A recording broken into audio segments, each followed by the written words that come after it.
Welcome back to The Big Story. I am Sean Rose, and with me, Mr. Avrod Penn, CEO at CCT, and he's helping us set the record straight as it concerns telecommunications in the BVI.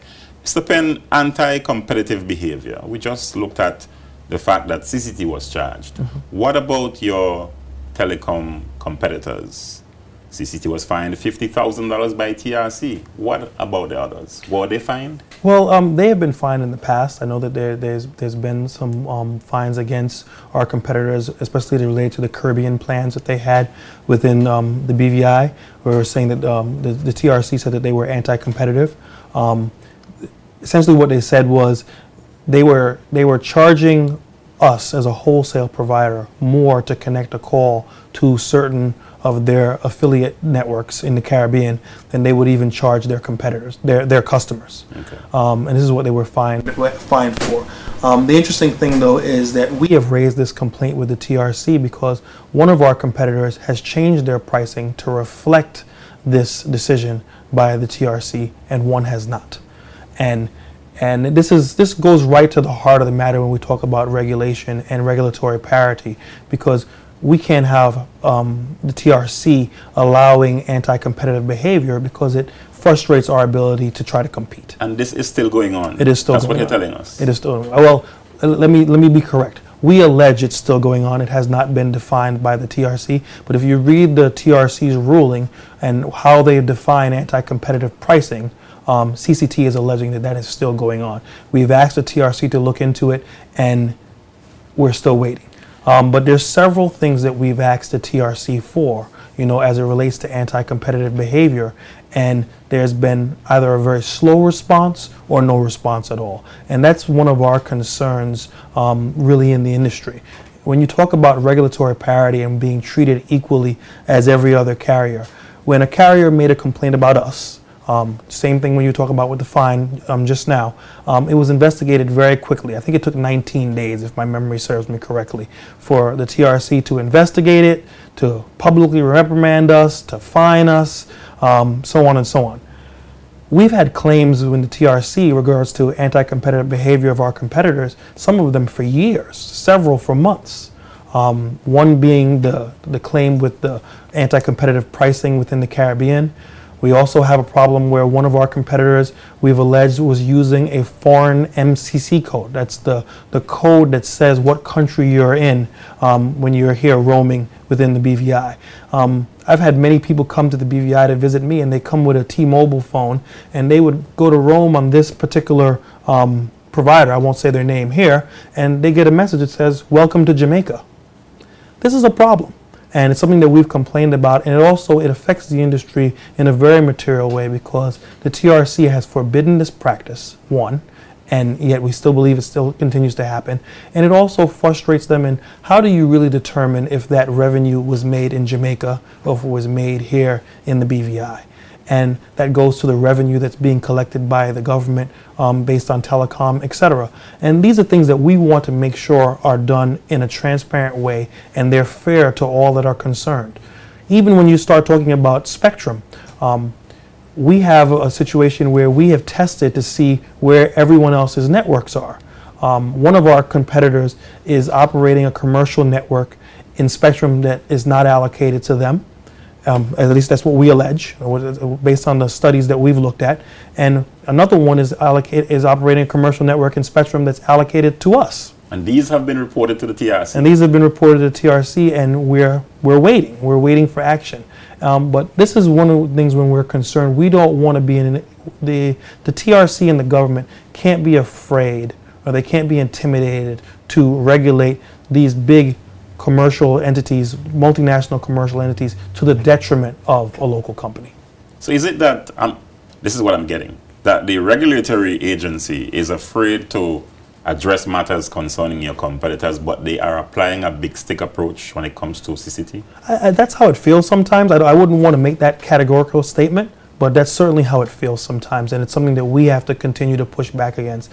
I'm reminded of what the minister said when he said that the TRC can only effectively regulate CCT. Well, I remember one time when we were installing our new equipment, we got a call from the TRC saying that they were coming to do a site visit of our core. to look at our new equipment, and they were coming in an hour and a half. Well, the only provider that has a core within the BVI is CCT. So I would challenge that they couldn't do that in either one of our competitors. And this is just one really, I mean, it's a silly example, but it's a concrete example of the difference in terms of the regulation of CCT versus the regulation of our competitors. Let's talk a bit from the consumer side. Anti-competitive behavior, what does that do to the consumers? How does that affect us? Well, what it does is it affects pricing. I mean, bottom line, it affects pricing. You know, I would like to offer a more competitive price, but if I'm connecting to one of my competitors' affiliate networks in the Caribbean, and they're charging me more than they're even than even that competitor is charging their customers to call that destination, then you're placing me in a situation where I can't compete. So you can't say on the one end we want to have competition, you know, but on the other end not ensure that there's fair competition. It has to be both ways, and this is what, you know, a real fair and equal playing field looks like, and was what we needed to really advocate for within the BVI. Do you think, let me not put it that way, but do you think that we are sufficiently aware that there are incidents of anti-competitive behavior in the BVI telecoms market? Well, I don't know if the public is aware. It's not something that obviously that we talk about every day. I mean, you've been trying to get me on the big story for quite some time now. You asked me, I think, a couple of years ago, yes. And I've been ducking and weaving on you. But you know, we thought it was important to come and really explain some of these things to the public. Set the record straight. Yeah, there's so much of these issues are bubbling to the surface, and you get part of the story in the media, and you get some more in the blogs here and there. And it's important that people really understand the issue, because this is a critical issue. And you know, I am fighting, myself and my staff, there's 38 people on our staff, and we're fighting for the investment of our shareholders. And this is, you know, these are local people. These are people who put their hard-earned money. What did I tell you? My $1,000 is just as important as your $1 million. Yes. You know, and we have to take that very seriously. That's the charge which we've been given, and we have to take it very seriously. What about the quality of the service in terms of routing calls through the various telecommunications equipment belonging to each company? Well, the quality of service, I think, is improving. You know, we have heard people's claims. You know, the cell phone business is a non-perfect business. You'll never have a perfect network where there's no drop calls, where everything is perfect. You know, that's obviously what we strive for, but it doesn't exist obviously in this world. But one of the things that we do is we measure ourselves very carefully against the barometers that we find. We look at the benchmarks, particularly for the North American market, with the big players, the AT&Ts and the Verizons, yes, and look at what their drop call percentage is, and look at what our drop call percentage is. You know, I'm very proud to say with our new network, we've been averaging less than 1% drop calls. One of the things that we've been struggling with, it's interesting, I start to giggle, is, you know, there's a perception in the market, because we are the local provider, that if I, on my CCT phone, calls one of the multinational competitors and the call drops, it must be the CCT network. And we've looked at the statistics, that's not always true. And that's I can't say it's never true, but it's not always true, and we do monitor it. It is something that we are working really hard at. I'm a big believer in that old adage, what gets measured gets done. And we measure very carefully what the drop call percentage is, what the performance is in terms of speed on our network, and all that on a monthly basis. We recently put, sorry to cut you off, we recently put, you know, doubled our capacity, for example, in Road Town, because we saw that we needed more internet capacity within Road Town. And we're doing more things than that.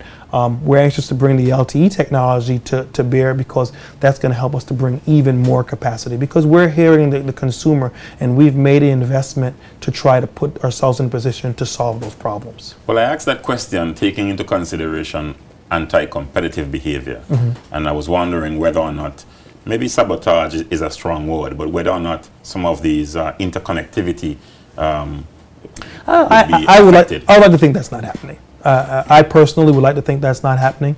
I have no evidence of that. But you know, we just have to, you know, from our perspective, we have to work on our network. We have to continue to get better at what we're doing. We're never going to rest on our laurels. I think one of the, I haven't been at CCT very long, but I think one of the problems that CCT had is they had the whole marketplace. They were with a monopoly provider. And if you look at the history of monopoly providers in every single industry, in every single country, when competition comes, there is an adjustment period. There is a shock, like, oh my goodness, you know, and you have to double down and you have to compete. You have to bring a better product to the market. We have to tell you, Sean, you know, why you should be with CCT. And that has to be a compelling case, whether it be pricing, whether it be quality, et cetera, et cetera. And that's what we're doing within the market. Well, I can tell you, you've given us some very compelling arguments. The discussion continues. We're going to take another break. Okay. And when we return, we have a comment that I'm sure you've heard before.